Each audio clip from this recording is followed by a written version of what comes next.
Alright, we haven't really handled Zeitgeist and the Venus Project very much in the last few months, but we just came across their the Z Movement's activist orientation guide a few weeks ago, and so we've been studying that and looking through it, and we're going to do a quick video or two on our problems with the activist orientation guide for the Zeitgeist movement. Before we begin this, since we've been dealing with a lot of books lately, I'd just like to promote this book, Economics in One Lesson by Henry Hazlitt, or Hazlitt, depending on how you pronounce it, Hazlitt. You can look this online. It's available in, it's a very short book, concise lessons, available like an ebook, PDF, whatever. It's very easy to find. Everybody actually needs to read this book. Having said that, the activist orientation guide. It was I believe it was divided into about 5 chapters, and it seems that the first 3 were on economics, and it was a hell of a thing to read because Fresco doesn't really. I mean, he doesn't keep his story straight. He doesn't keep his terms straight. He'll often use, he'll say one thing. Pull up some theory of value, for example, use it to support his claim, and then debunk the theory of value, and after he already used it to support his claim, and we took a lot of notes, and it really gets confusing after a while, so we're not going to deal with everything that we have to say about this, but we're just going to touch on a couple little of the major points to get through. Anything?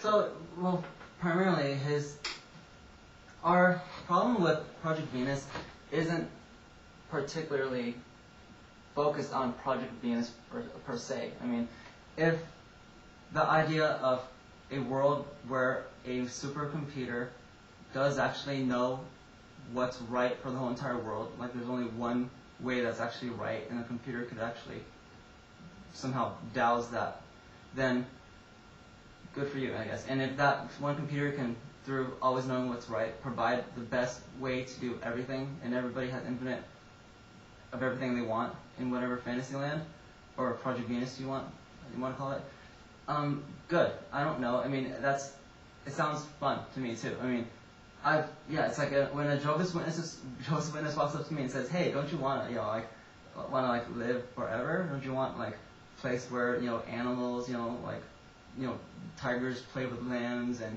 black people sit with white people and everyone lives forever and your grandmas and your grandpa and your great grandfather are all there too, forever," then that's good. I'm not against that idea. There's nothing wrong with those ideas.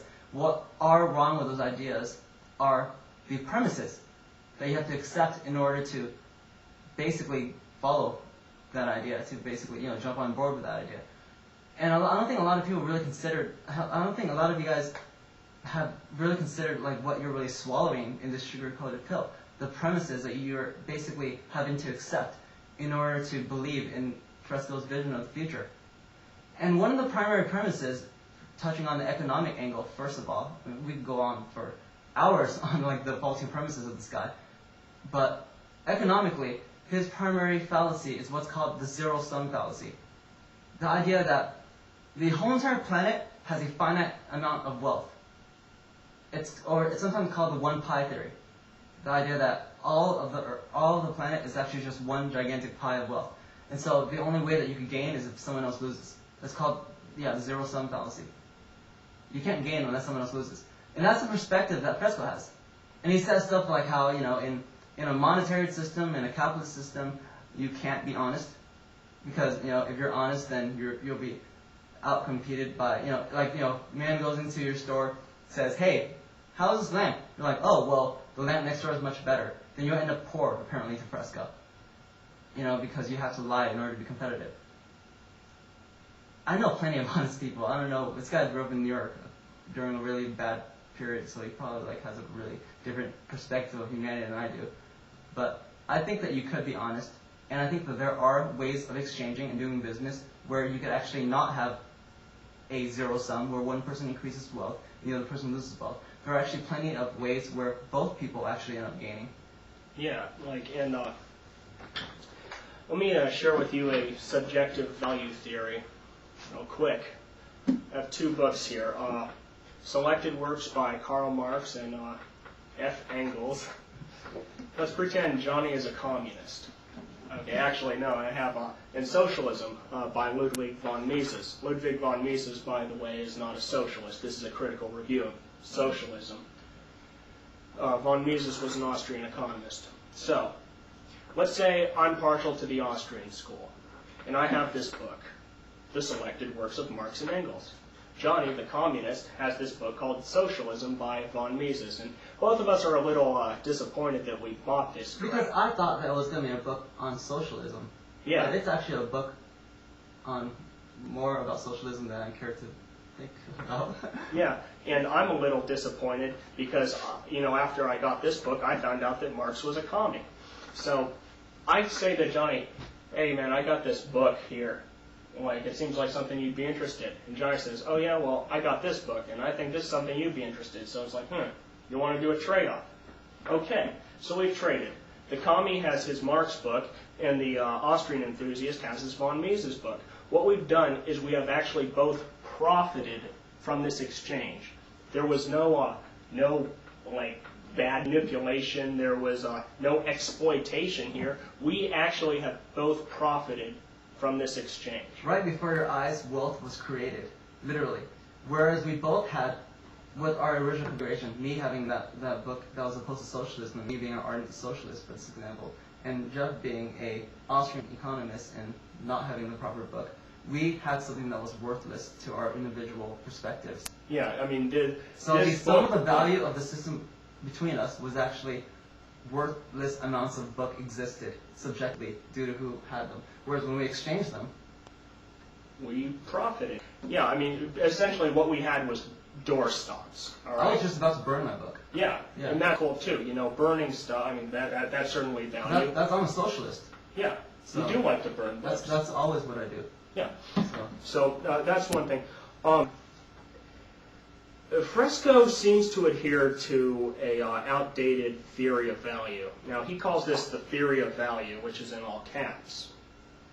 It makes it seem like it's authoritative, like there's only one theory, and that's something that is really manipulative about this guy, is that he pretends that the world's a lot more simple than it really is. He has this convenient form of oversimplification that he applies to everything. Fresco subscribes to the Marxist labor theory of value. It's false. It's been proven false. All right, and we actually just proved it false. I mean, part of it anyway. I mean, I guess the labor theory says that something is value. The value of something. I guess the money value of something is pretty much the amount of labor that goes into it. Well, he doesn't go very much farther than that. Yeah, he doesn't. He takes into account scarcity.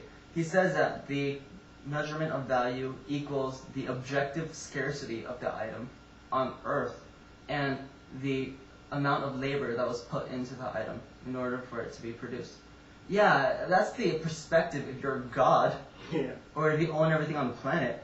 But to an individual, the value of an object is however much that object fits into his game plan, however much he can use that object, however much that object provides efficiency into whatever his intention is. How much time do we have? We're at 8:47, I think. Cool. So that's the whole adoption of that angle, that very convenient perspective that everything only has value when you take into consideration only two factors, and that's scarcity and that's labor, the amount of labor that's put into it, is a very convenient perspective that he adopts. And then he goes in and does basically, he beats the hell out of that straw man. Yeah, and then later he proves it false somehow. To support a different idea of his. So he's all over the map with that one. Now let's just cut this and start the next one. Okay.